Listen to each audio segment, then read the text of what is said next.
여러분, 하나님이 우리 인간에게 복을 주시기를 원하시는데 그 복이 만약에 인간에게 절실하게 필요한 그 복이 지식이라면 아마도 예수 그리스도를 훌륭한 교육자로 이 땅에 보내셨을 겁니다.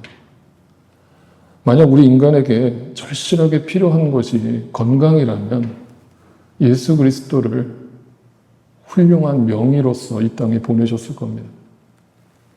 만약 우리에게 필요한 것이 돈이라면 아마 이 세상에서 가장 부유한 재벌로 예수님을 보내셨을 겁니다. 그래서 이 땅에 가난한 사람이 아무도 없게 만들어 놓으셨을 겁니다. 만약 우리에게 필요한 것이 단지 눈에 보이는 것들이라면 예수님께서 십자가에서 무력하게 죽지 않으셨을 겁니다. 이스라엘의 왕으로 등극하셨을 것이고 로마의 압제와 속죄로부터 우리를 해방시켜 주셨을 것이고 이 땅에 유토피아를 이루어 주셨을 겁니다. 근데 성경 어디를 뒤져봐도 하나님이 이 땅에 예수 그리스도를 보낸 목적, 이유, 인간에게 절실하게 필요한 것이 무엇이냐라는 질문을 던지고 성경을 읽었을 때 지식도 아니고 돈도 아니고 건강도 아니고 하다못해 이 눈에 보이는 어떤 눈에 보이는 가치도 아니라는 것을 성경은 명확하게 설명합니다. 이걸 성경에서 확인한 우리는 이런 질문을 던지죠. 그렇다면 예수님께서 십자가에서 너무나 무력하게 인생의 실패자처럼 처참하게 돌아가신 그 이유가 무엇인가? 예수님이 이 땅에 구원자로 이 땅에 오셨다는 그 이유가 무엇인가? 인간에게 절실하게 필요한 것이 무엇인가? 그 십자가에서 답을 얻습니다. 인간에게 가장 절실하게 필요한 것은 죄의 해결입니다. 이걸 우리가 망각하는 순간, 이걸 이해하지 못하고 믿지 못하고 살아가는 순간 백날 전날 교회 다녀봐야 소용없습니다. 엉뚱한 신앙생활을 하고 엉뚱한 종교생활 하다가 끝납니다. 근본적으로 예수가 왜 필요한가? 내가 왜 교회를 나와야 되는가? 내가 왜 말씀을 들어야 되는가? 내가 왜 기도를 해야 되는가? 결국 내 안에 해결할 수 없는 이 죄의 문제를 예수 그리스도께서 해결해 주신 거예요. 그래서 아까 우리가 앞에서 찬양한 것처럼 에베소서 1장의 고백처럼 찬송하리로다. 우리를 구원하기 위해서 이 땅에 오신 예수 그리스도.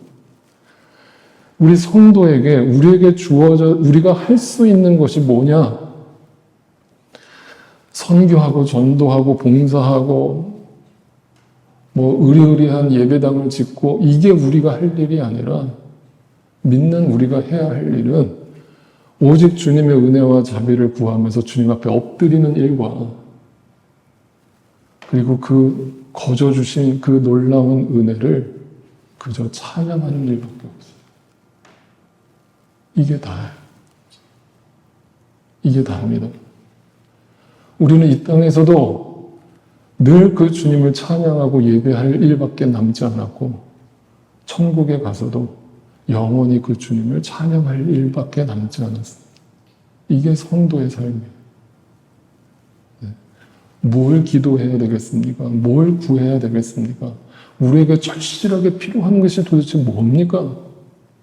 그래서 여러분 제가 지난주에 교회에 와서 눈물 콧물 흘리는 게 목적이 아니라고 말씀드렸습니다만 이걸 오해하지 말고 들으세요. 눈물 흘리는 게 나쁘다는 뜻이 아니죠. 왜 눈물을 흘리냐에 초점이 가 있는 거예요. 단지 내가 처한 이 현실의 고통과 아픔 때문에 그 눈물만 교회 안에서 흘린다면 여러분은 아직까지 내가 나에게 절실하게 필요한 게 뭔지 모르는 거예요. 그 문제는 있다가도 없고 없다가도 있는 거예요. 네, 언젠가 잊혀지는 거예요. 언젠가 다 없어지는 겁니다. 시간이 다 해결해 줍니다. 죽으면 끝납니다. 그런데 교회 안에서 흘리는 눈물은요, 그런 눈물이 아니에요. 무슨 눈물이에요? 왜 나를 구원하시지에 대한 눈물이에요. 왜 나를, 이 아무것도 아닌 나를 그냥 받아주시지? 나를 품어주시지? 왜 나를 용서해 주시지? 이걸 생각할 때마다, 찬양을 부를 때마다, 말씀을 들을 때마다, 기도를 할 때마다 눈물이 안 나올 수가 없는 거예요. 이 눈물이 평생토록 메마르지 않는 은혜가 여러분에게 있기를 소망합니다. 여러분, 이거예요. 성도가 흘리는 눈물은 거룩해요. 의미가 다릅니다. 물론 천국 가면 눈물이 없다고 하잖아요. 여러분, 그거는 내 고통의 눈물이 없다는 뜻이지, 아마 저는 천국 가면 우리는 맨날 울 거예요. 감격의 눈물로 울 거예요. 너무 감격스러워요. 너무 감사해요. 그럼 그게 천국에서만 이루어지는 복이 분명 아닐 거예요. 이 땅에서도 그 주님과 동행하는 자들에게 주시는 은혜와 축복이라고 저는 분명히 믿습니다. 그래서 성경은 분명히 얘기합니다. 이 죄의 문제를 해결하는 것이 기독교의 본질이고 복이고 목적이라고 얘기를 해요. 분명히 로마서 6장 23절에서 사도 바울이 밝혔습니다. 죄의 삭은 죽음이기 때문입니다. 왜 죄가 이토록 엄중하고 무거운 것인가? 인간이 도저히 해결할 수 없는 것인가? 그 결과가 죽음이기 때문에. 그건 무서운 것이고 두려운 것이고 무게가 있는 거예요. 그러니까 이 죄의 무게가 죽음이라는 그 말 자체가 얼마나 무거워요. 얼마나 헤비합니까? 이 말의 뜻은 뭐예요? 진지하다는 뜻이에요. 인생을 진지하게 살라는 거예요. 너희가 이 진리를 알지 못하고 죽으면 사망이라는 거예요. 영원한 죽음으로 끝난다는 거예요. 그러니까 이걸 가볍게 여기지 말라는 거예요. 절대 복음은 가볍지 않아요. 죄의 무게가 무거운 만큼 복음의 기쁨은 더 감격스러운 거예요. 죄의 결론은 죽음이에요. 영원한 죽음이에요. 근데 그게 죽어서만 가는 게 아니라 이 땅에서도 이미 죽은 거예요. 그냥 인생 허무하다 하면서 사는 거예요. 그런데 하나님의 선물은 우리 주 예수 그리스도 안에서 누리는 영원한 생명이에요. 영원한 생명이 뭐라고 그랬습니까? 단지 생명의 연장이 아니라고 그랬죠. 시간의 연장이 아니라고 그랬죠. 예수 그리스도를 믿는 게 영생이라고 그랬죠. 예수 그리스도를 믿는 건, 그분 안에 선다는 건 이 땅에서도 영생을 누린다는 거예요, 안 누린다는 거예요? 이 땅에서도 누린다는 거예요. 그 영생이 내 안에 있음을 확인하는 자는 어떤 삶을 산다고요? 찬양한다고요. 그 주님을 찬양한다고요. 어떤 상황 속에서도 주님을 찬양한다고요. 왜? 이 고통과 고난도 내 힘으로 벗어날 수 있는 게 아니고, 내가 해결할 수 있는 문제가 아님을 알기 때문에 그 은혜 속에서 우리는 그저 찬양할 수밖에 없다는 얘기가 영원한 생명이에요. 로마서 3장은 또 분명히 선언합니다. 성경에 이렇게 기록되어 있습니다. 의인은 없습니다. 한 사람도 없습니다. 여러분, 여기서 중요한 동사가, 부정동사가 반복되고 있죠. 뭐예요? 없다예요. 없다예요. 없다예요. No one이에요. No one. 아무도 없다고요. 그래도 교황은 좀 괜찮죠. 아무도 없다고요. 그래도 목사님은 좀 다르지 않을까요? 아무도 없다고요. 아무도. 네. 그러니까 자꾸 나를 괜찮은 척 포장하지 말라는 거예요. 여러분, 다음 주일인가요? 한국의 10월 27일 주일날 광화문 광장에서 몇몇 대형교회 성도들이 모여서 약 200만 명이 운집해서 한국의 차별금지법에 대해서 데모를 한다라고 지금 온 언론에서 떠들고 있습니다. 이 말에 대해서 오해 없이 들으시기를 바랍니다. 저는 분명히 차별금지법이 악법이라고 생각합니다. 그런데 여러분, 한 번만 더 생각해 볼게요. 우리가 광화문 광장에서 200만 성도가 모여서 하나님, 이 차별금지법이 통과되지 않도록 역사해 주십시오라고 통성으로 부르짖어서 그 법이 통과 안 됐다고 칩시다. 그렇다고 해서 대한민국이 깨끗해집니까? 우리라는 인간의 본성이 깨끗해집니까? 이 세상이 하나님 뜻대로 흘러갑니까? 여러분, 큰 착각입니다. 큰 착각입니다. 그 시간을 잠시 늦출 수 있을지는 몰라도 인간의 타락은 결국 하나님의 창조 질서를 파괴하는 쪽으로 흘러가게 돼 있고 하나님 없음으로 가게 돼 있고 결국 나의 죄성으로 나의 왕국을 세우는 길로 가게 돼 있어요. 미국을 보세요. 기독교 국가라고 자처하던 99%가 교회를 다닌다고 자처하던 미국이 이미 동성애를 받아들인 지 오래됐고 얼마 전에 뉴스 보니까 저 남쪽에서 어떤 목사님이 동성애자들한테 주례를 서지 않겠다고 얘기했더니 차별금지법에 걸려가지고 벌금을 뭐 2만 불인가 3만 불을 물었대요. 그런 시대예요. 그런 시대예요. 이 세상의 풍조는 하나님을 거부하는 쪽으로 거대한 물줄기가 흘러갑니다. 인간의 인본주의는 결국 하나님을 무시하고 하나님이 없는 곳으로 인간의 모든 문명을 끌고 갈 겁니다. 아무리 거기서 우리가 차별금지법을 반대해도 결국은 통과됩니다. 그러면 우리가 해야 될 일은 뭡니까? 광화문 광장에서 고래고래 소리 지르면서 반대하는 것도 중요하지만 그럴수록 더 복음을 전해야죠. 그럴수록 더 복음을 전해야 돼요.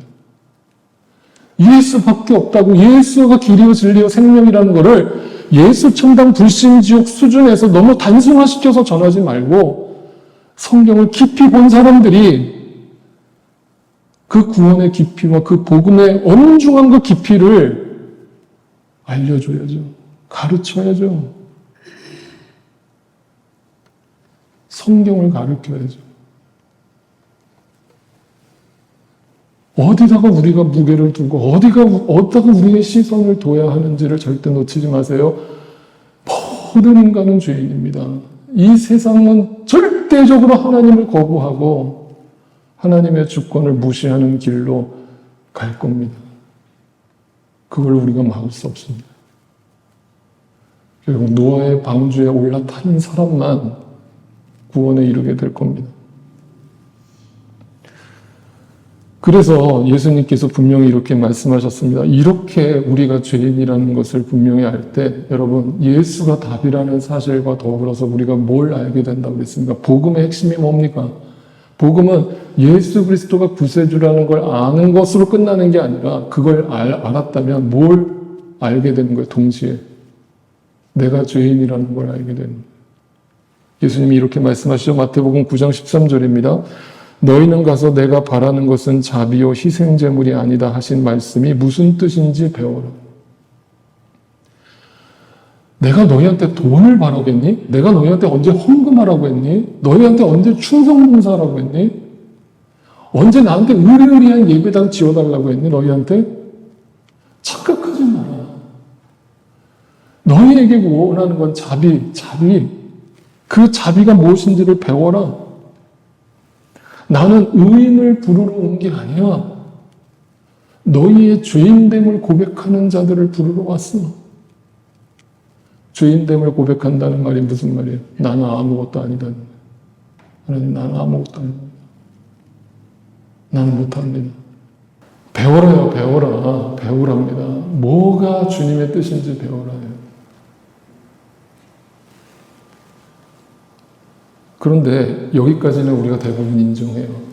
아, 맞아요. 인간은 아무것도 아니죠. 그런데 이 고백을 안 믿는 사람들도 이 정도는 겸손한 사람들은 이런 고백을 해요. 아, 인간 아무것도 아니죠. 그래서 성경에만 이런 얘기가 적혀 있는 게 아니라 이 세상의 어떤 속담을 들여다보면 이런 얘기들을 하죠. 여러분 익히 잘 아는 속담 들어보세요. 이런 얘기예요. 믿는 도끼 발등 찍혀보셨죠, 여러분? 그럼 이 얘기를 왜 하는 거예요?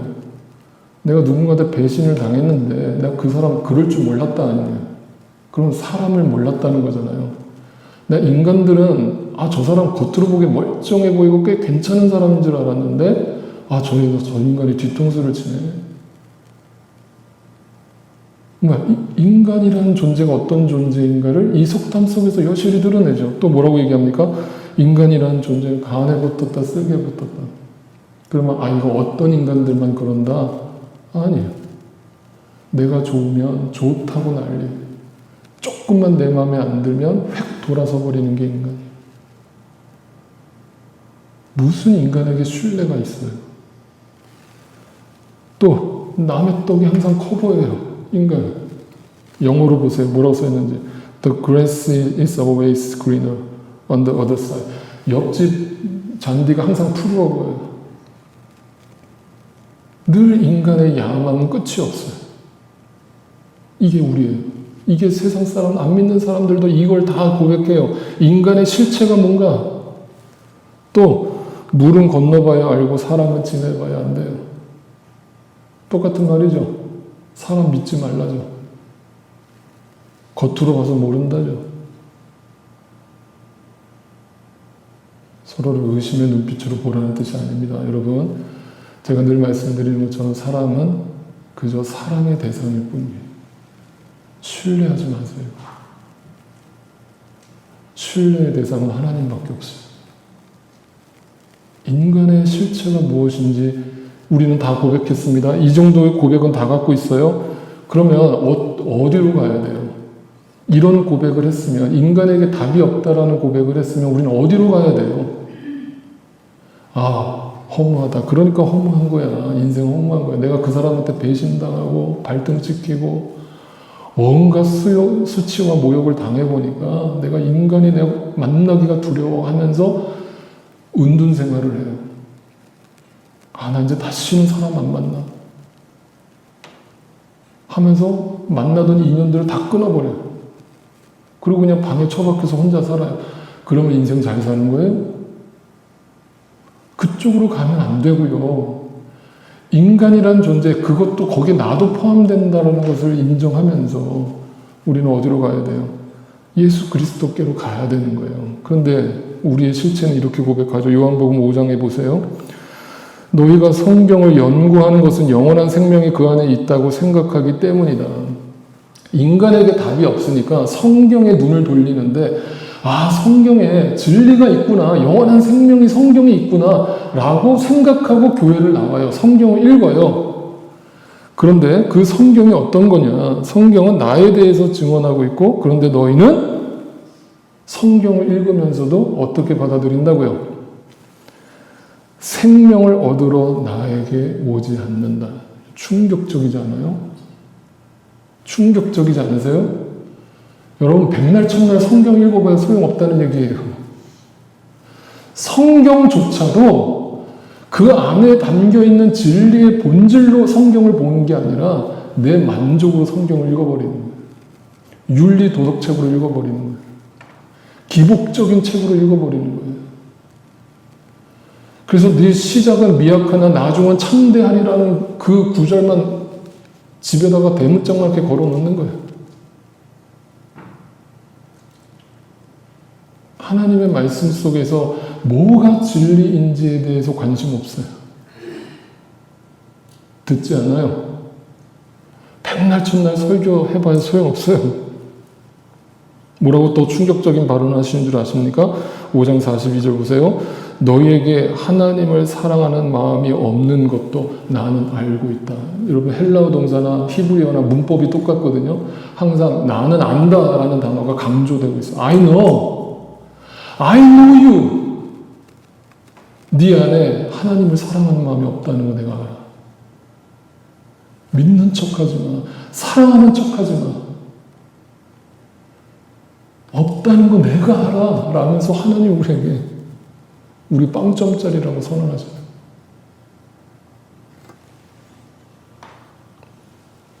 그러면서 뭐라고 얘기하는지 아세요? 이렇게 얘기합니다. 5장 43절 44절입니다. 예수님의 말씀이에요. 내가 내 아버지의 이름으로 왔어요. 진리의 이름으로 왔습니다. 본질을 너희에게 가르쳐 주려고 왔습니다.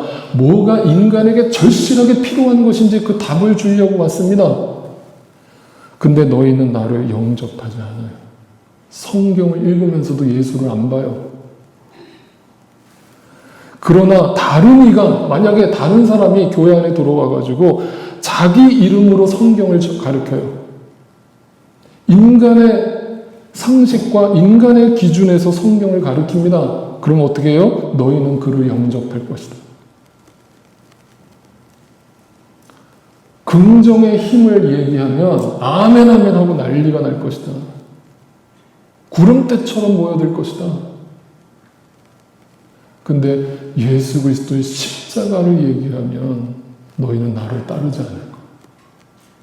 눈에 보이는 세상도 힘들어 죽겠는데, 내가 먹고 사는 것도 힘들어 죽겠는데 무슨 또 좁은 길을 가라고, 무슨 또 십자가를 지라고.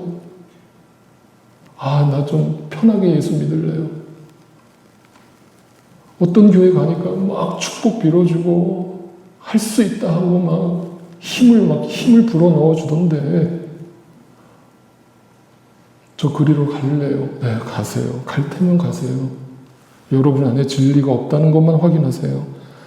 너희는 서로 영광을 주고받으면서, 인간끼리 서로 영광을 주고받아요. 야, 너 참 잘한다. 너 참 대단하다. 어떻게 이런 업적을 남겼니? 야, 참 너 진짜 대단하다. 너 정말 존경할 만해. 하면서 막 서로 영광을 주고받아요. 인간끼리. 그 가운데 하나님은 없어요. 오직 한 분이신 하나님께서 주시는 영광은 구하지 않아요. 찾지 않아요. 어떻게 믿을 수 있겠느냐. 이게 우리라는 것을 예수님이 안다. I know you. 사도 바울도 이것을 알았어요. 고린도 교회를 개척하고 1년 6개월 동안 성경을 있는 그대로 다 풀어서 가르쳤어요. 정말 밤새면서 가르쳤어요. 성도들이 다 알아듣는 것처럼 받아먹었습니다. 근데 사도 바울이 그 교회를 떠나자 이상한 소문이 들려오는데, 그 교회 안에 엉뚱한 전도자가 들어와가지고 다른 예수를 전하니까 사도 바울이 전했던 복음은 까마득히 잊어버리고 다 그 다른 예수에 환장하더라. 고린도후서 2장입니다. 11장입니다. 보세요. 어떤 사람이 와서 우리가 전하지 않은 다른 예수를 전해도, 예수는 예수예요. 복음은 복음인 것처럼 전해요. 성경을 가리키는 것처럼 해요. 근데 성경을 가리키는 게 아니라 인간의 관점에서 성경을 가리켜요. 인간이 듣기 좋은 소리로 가리켜요. 부담 없는 말씀으로 가리켜요. 그러니까 난리가 나는 거예요. 교회가 막 아멘 아멘 하고 막 이렇게 좋은 설교가 어딨냐 그러면서 눈이 뒤집어진 거예요. 그런 사람을 잘도 용납하는 거예요. 여러분은 우리에게서 받지 아니한 다른 영을 잘도 받아들이고 우리에게서 받지 아니한 다른 복음을 잘도 받아들입니다.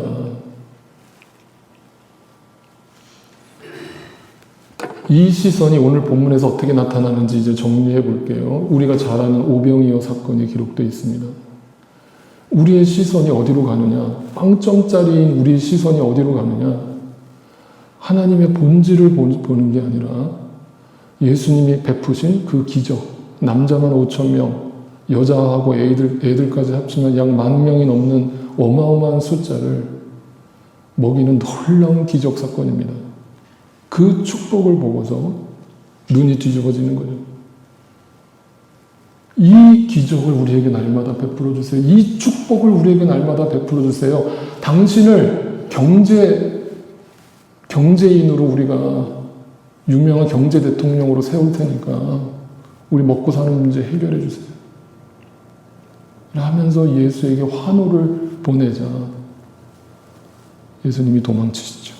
그리고 오늘 누가복음은, 제가 누가복음을 개인적으로 참 좋아하는 이유가 바로 이런 부분이에요. 오병이어 사건 이후에 무슨 이야기를 연결해서 들려주는가를 가만 유심히 보세요. 이거는 따로따로 떨어진 얘기가 아니에요. 오병이어 얘기 따로, 뒤에 나오는 얘기가 따로가 아닙니다. 이게 다 연결되어 있습니다. 무슨 얘기를 하려고 하는지를 잘 들어보세요. 그 오병이어의 눈에 보이는 기적에 환장한 이스라엘 백성들이 예수를 어떻게 인식하고 있었을까요? 자신들의 구원자 예수 그리스도를 인정했을까요? 아니죠. 예수님이 제자들에게 이렇게 물으시죠. 너희는 사람들이 나를 누구라고 하느냐? 나를 어떻게 생각하느냐? 그럴 때 제자들이 뭐라고 대답합니까? 당신을 세례자 요한이라고 생각하면서 어떤 사람들은 엘리야가 어떤 사람입니까? 하늘에서 불을 떨어뜨린 기적의 통로가 됐던 선지자예요. 또 옛 예언자 가운데 한 사람이 살아났다. 죽었다가 살아났다. 다 뭐예요? 예수를 어떻게 인식하고 있는 거예요? 네, 유명하고 기적을 행하고 능력 있는 종으로 예수를 바라보고 있어요. 다 초점이 어디가 있어요? 나에게 유익이 되는 존재. 나에게 복을 가져다 주는 존재. 그러면서 예수님이 그러면 너희는 나를 누구라고 하느냐? 이 질문을 왜 하신 거예요? 그 사람들의 인식이 잘못됐다는 지적이잖아요. 그죠? 사람들의 인식이 잘못됐는데 너희는 제대로 보고 있냐? 라고 너희는 나를 누구라 하느냐고 물었어요. 베드로가 유명한 대답을 했어요. 하나님은 그리스도이십니다. 하나님은 살아계신 하나님의 아들이시고 그리스도가 무슨 뜻이에요? 구세주, 세이비어, 메시아, 우리의 구원자, 우리의 유일한 답.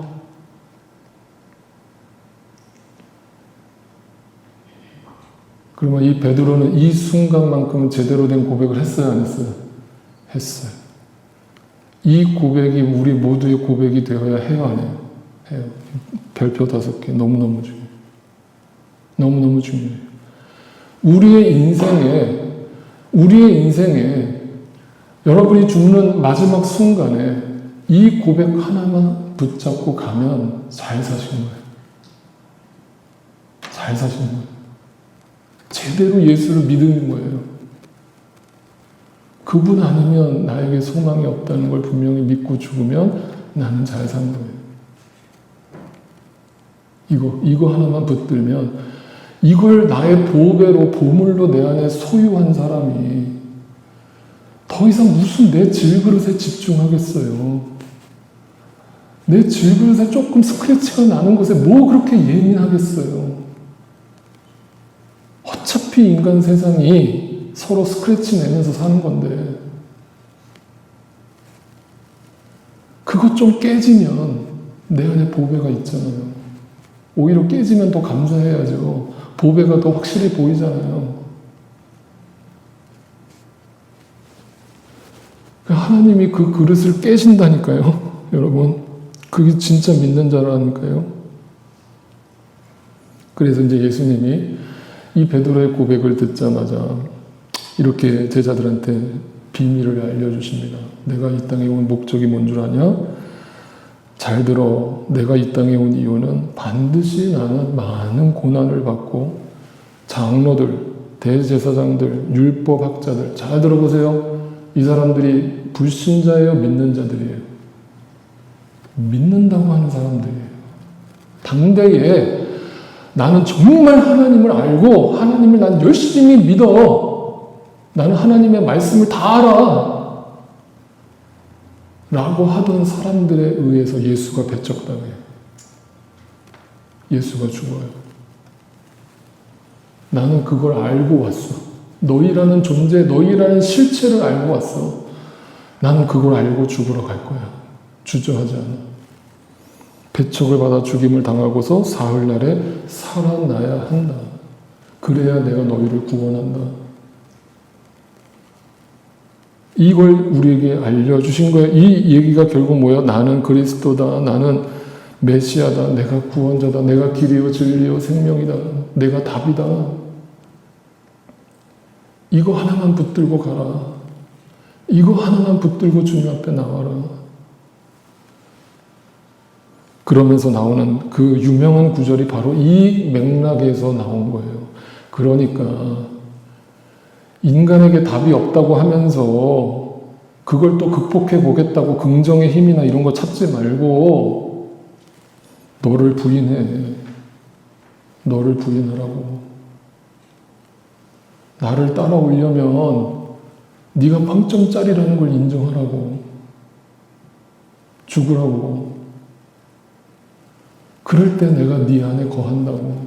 내가 네 안에 산다고. 이 얘기를 하시는 거예요. 이게 오병이어 기적 사건의 말씀의 본질이에요. 그 이야기가 너희는 나를 누구라고 생각하느냐의 말씀과 연결되고 내가 이 땅에 왜 왔는지에 대한 것을 예수님이 설명하시면서 결국 복음의 본질을 설명하기 위해서 누가복음이 이 순서를 이렇게 연결해 놓은 거예요. 여러분, 그 세리와 바리새인의 기도를 예수님이 비유로 말씀하신 장면을 기억하실 겁니다. 그거를 제가 여러분한테 조금 더 이해를 돕기 위해서 유진 피터슨이 쓴 그 메시지라고 하는 성경의 이야기를 읽어드릴까 합니다. 그 바리새인과 세리의 차이가 무엇인지를 다시 한번 생각해 보면서 들어보세요.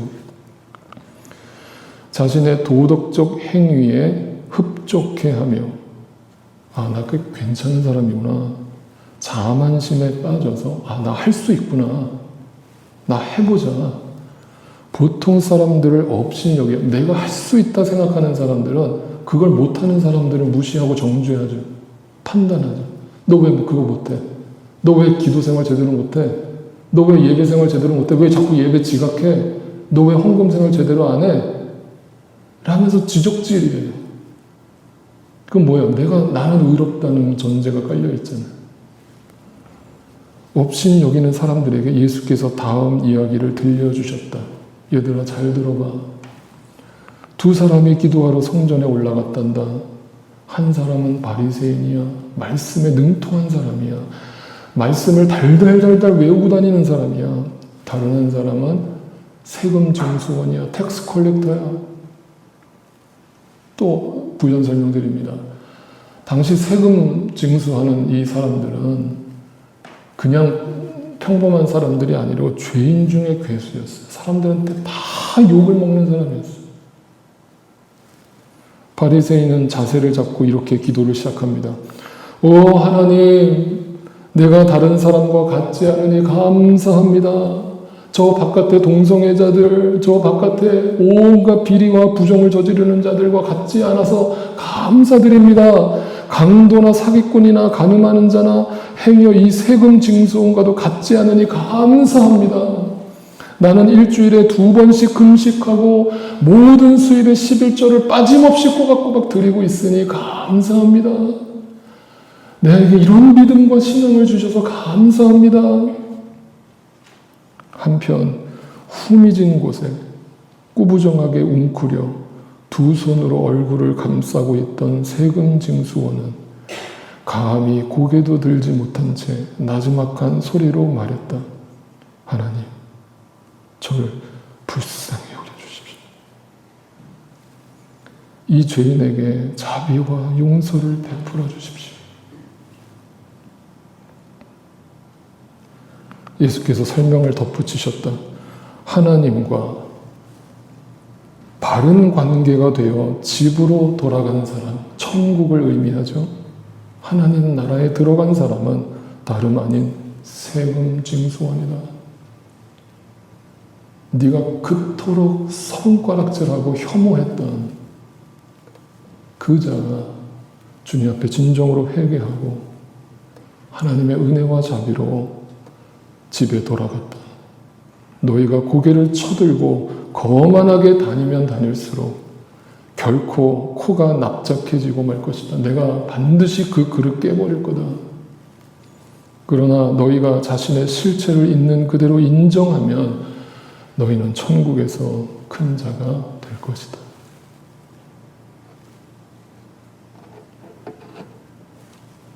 이 은혜가 우리 모두에게 흘러넘치기를 주님의 이름으로 축복드립니다. 기도하겠습니다.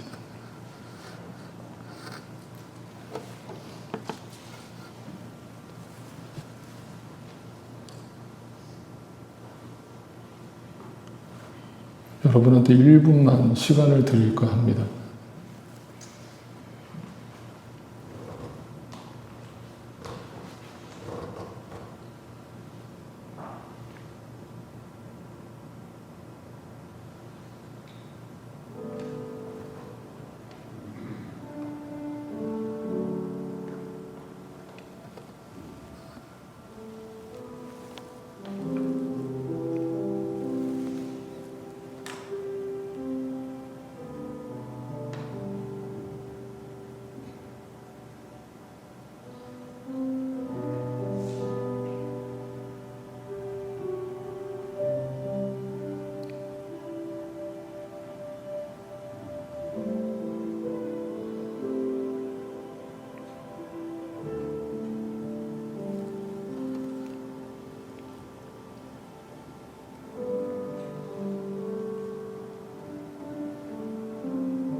주님,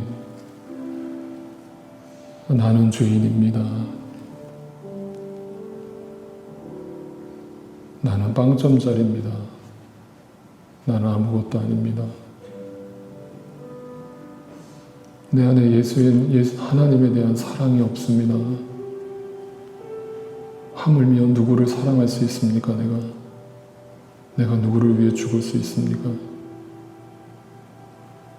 그런데 우리는 할 수 없다로 인정하며 나아가지 않고 자신을 끊임없이 포장합니다. 그리고 또 허무해합니다. 그리고 또 아닌 척 포장합니다. 그리고 또 무너집니다. 예수 그리스도께로 나아가지 않습니다. 보배로 나아가지 않고 여전히 자꾸 내 질그릇에 집중하면서 그 질그릇이 혹여라도 스크래치 날까봐 오직 나에 대해서만 관심이 있고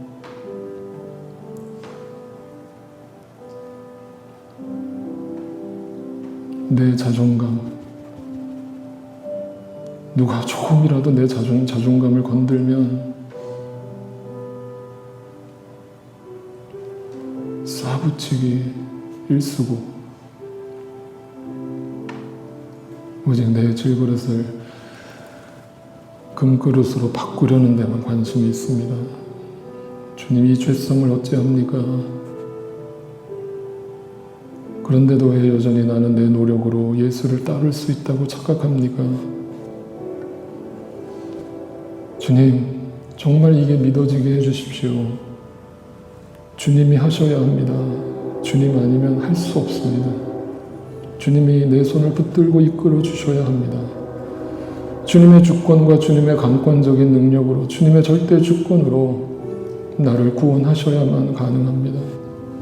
오늘도 내 안에 계신 성령 하나님, 나를 사로잡아 주시고 나를 충만케 하여 주셔서 주님의 말씀이 내 안에 살아 역사하게 하시고 그 말씀의 본질과 비밀이 무엇인지를 알아 수박 겉핥기식 종교 생활을 청산하고 정말 예수를 믿는 그리스도인으로 날마다 나를 부인하며 나에게 주어진 십자가를 지고 주님을 따르는 주님의 증인 되게 하옵소서.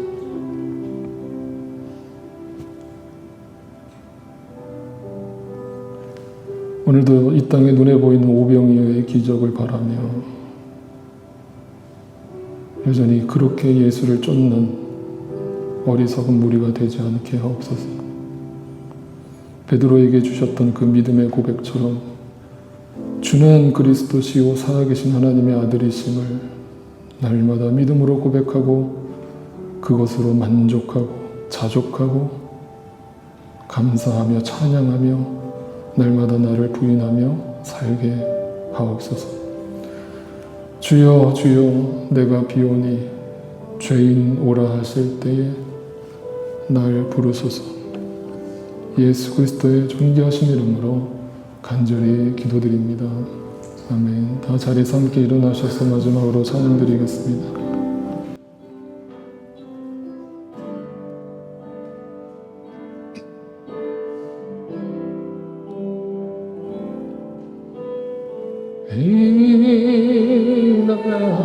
인하신 구세주여 내가 비오니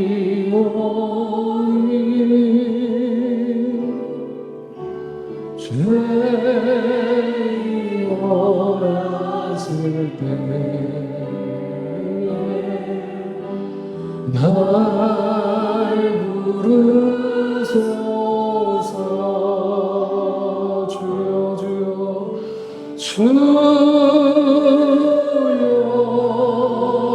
주여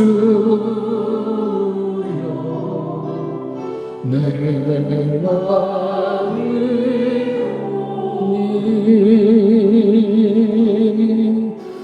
죄인 오라실 때에 날 부르소서. 자비하신 보좌 앞에 자비하신 보좌 꿇어엎드려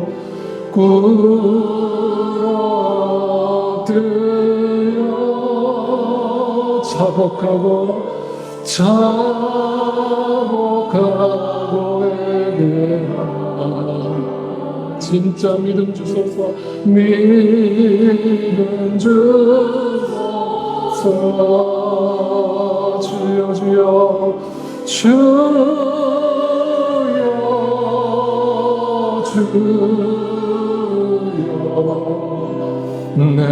내가 비오니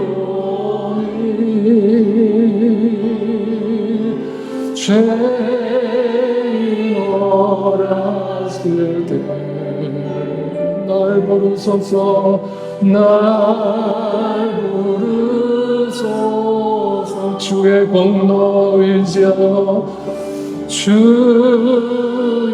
공로 의지하여 주께 가보니 주께 가오니 사람 마음을 고치시 주여 구원하소서. 구원하소서. 주여 주여 내가 비오니 주여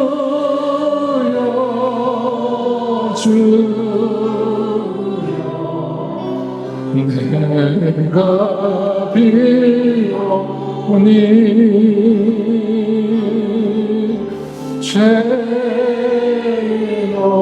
죄인어라실 때 주여 날 부르소서. 날 부르소. 만복 근원 예수시여 주님. 만복 근원 예수시 위로하소서. 위로하소서. 우리 주와 같으시니 우리 주와 같으시 이 세상에 어디 있을까. 어디 있을. 주여 주여 내가 비오니 주여 주여 내가 비오 죄인오라 하실 때에 날 부르소서. 죄인오라 하실 때에 날 부르소서.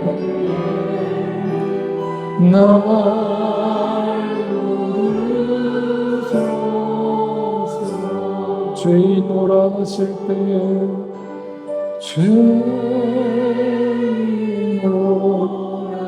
하실 때에